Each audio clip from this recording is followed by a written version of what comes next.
Bike का loan का हिसाब। देखिए, बाइक हम लोग लेने जाते हैं, किश्ती पर लेते हैं, ईएमआई देना पड़ता है। उसको कैसे निकालते हैं उसी को आज देखेंगे हम लोग। जैसे बाइक का दाम है 1,30,000 रुपया, कोई भी बाइक रहे। अब ब्याज दर दिया है उसका 11%, और समय है 2 साल, यानी 2 साल में 24 महीना।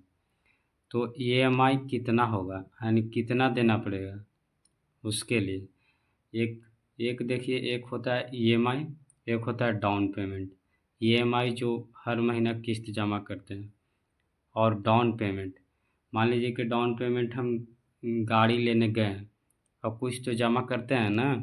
मान लीजिए कि 1,30,000 रुपया है हमको, तो 1,30,000 में मान लीजिए कि हम 30,000 रुपया,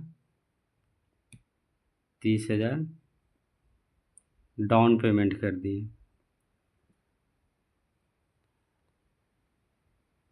30,000 रुपया मान लीजिए कि डाउन पेमेंट कर दीजिए वहाँ शोरूम में।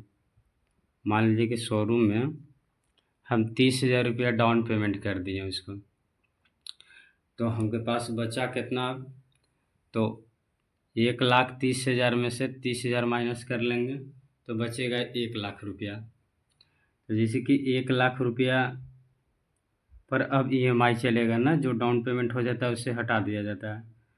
तो 1,00,000 रुपया, 1,00,000 रुपया पर अब हम चलेगा।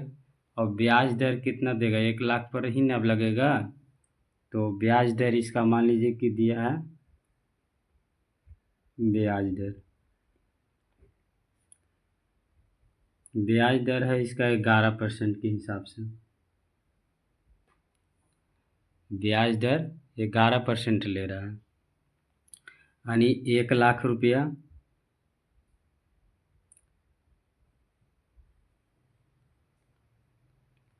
1,00,000 रुपया का 11% अब निकालेंगे। तो 11 पर लिख लेंगे, और परसेंट के बदला में बट्टा में 100 लिख लेंगे।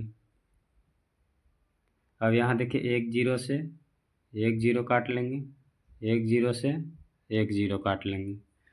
तो अब क्या करेंगे कि इससे इसमें मल्टीप्लाई कर लेंगे। तो इससे इसमें मल्टीप्लाई करेंगे तो हमें कितना आ जाएगा, 11,000।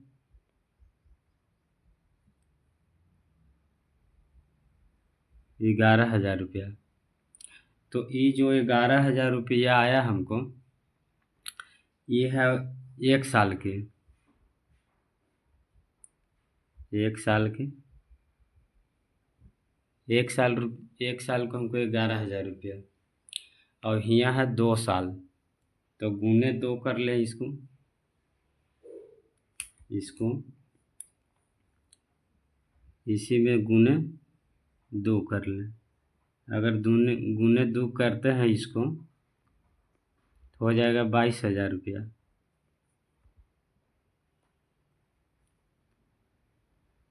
22,000,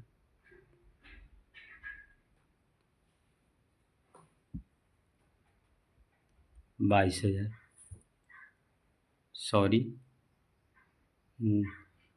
11 से 2 में ये 1 साल के आया 11,000, तो 2 साल में कितना, 22,000। 22,000 रुपया तो हमको ही मान लीजिए कि 2 साल में, 1 साल में 11,000, 2 साल में 22,000 रुपया। लेकिन प्रति मंथ कितना देना होगा, मंथली जो ईएमआई देता है, लगता है ना कि ईएमआई इतना देना होगा। तो मंथली कैसे निकालेंगे, कितना कैसे पता चलेगा कि मंथली हमको कितना देना है। तो यहाँ देखिए, जैसे कि हमारे पास पैसा था कुल टोटल कितना, 1,00,000 रुपया, 1,00,000 और ये 22,000। तो 1,00,000 और ये 22,000 जो किस्त यानी जो लगा उसमें अलग से परसेंटेज उसका बना जो ब्याज दर, तो ये दोनों तो मल्टीप्लाई करना पड़ेगा, अति बोलो जोड़ना पड़ेगा, सॉरी।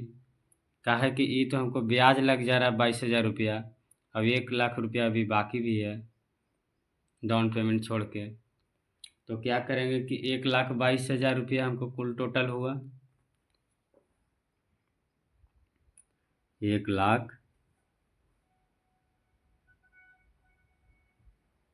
22,000 रुपया टोटल हुआ हमको। ये 1 लाख है और ये 22,000, दोनों को जोड़ दिए तो 1,22,000।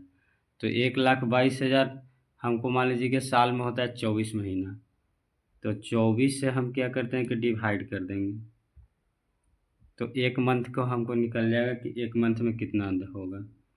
तो इससे इसमें क्या करते हैं कि काट दे देंगे, काटिएगा तो हमें पता चल जाएगा कि एक मंथ में कितना देना है।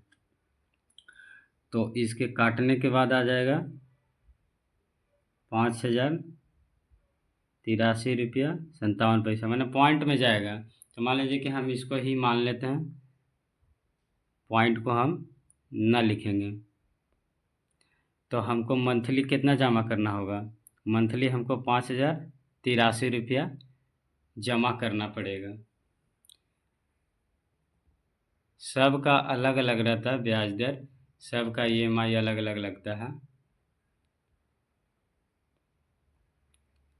जैसे कि यहाँ 11% है और सब में अलग अलग रहता है, कहीं 7%, 6%, तो सबका इसी निकल जाएगा। हम सिर्फ उदाहरण एक दे दिए हैं कि कितना हमको मंथली जमा करना पड़ेगा।